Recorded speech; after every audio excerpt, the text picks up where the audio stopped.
బ్రహ్మోత్సవం మూవీలో మహేష్ బాబు చెప్పినట్టు మంచి మాట అన్నమాట. తప్పుగా అనుకోకండి. ఇది ఈరోజు నేను బుక్లో చదివిన ఒక మంచి మాట.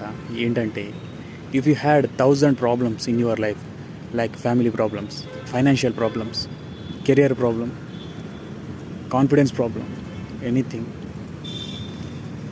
Court problem, legal issues, land issues, ఏ ప్రాబ్లం ఉన్నా కానీ మీకు ఒక్క ప్రాబ్లం వచ్చిందంటే మీకు అదే లైఫ్లో అతి పెద్ద ప్రాబ్లంగా మారబోతుంది. సో ఆ ప్రాబ్లం రాకుండా చూసుకోండి అని. ఇంతకీ ఆ ప్రాబ్లం ఏంటో తెలుసా? One problem is more than 1000 problem. That is health problem. Yes, ఒక్కసారి హెల్త్ పోతే ఇంకా మనకి ఎన్ని ప్రాబ్లమ్స్ ఉన్నా అన్ని ప్రాబ్లమ్స్ జీరో అయిపోయి ఇది ఒక్కటే ఉంటుందన్నమాట. So concentrate on your health.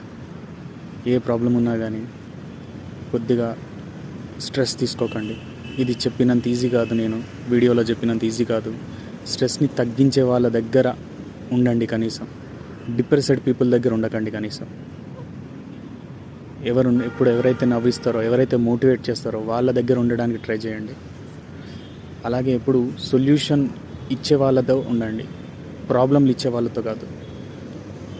Depend అయ్యే వాళ్ళతో కాదండి, డిపెండెన్సీ లేకుండా బతికే వాళ్ళతో మీరు ఉండండి.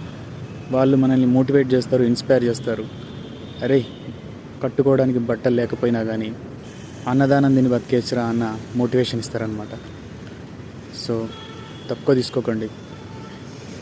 Every human being on this earth survival of the fittest అనే మూడ్లోనే పనిచేస్తున్నాడు. సో ఇక్కడ ఇది తప్పు కాదు.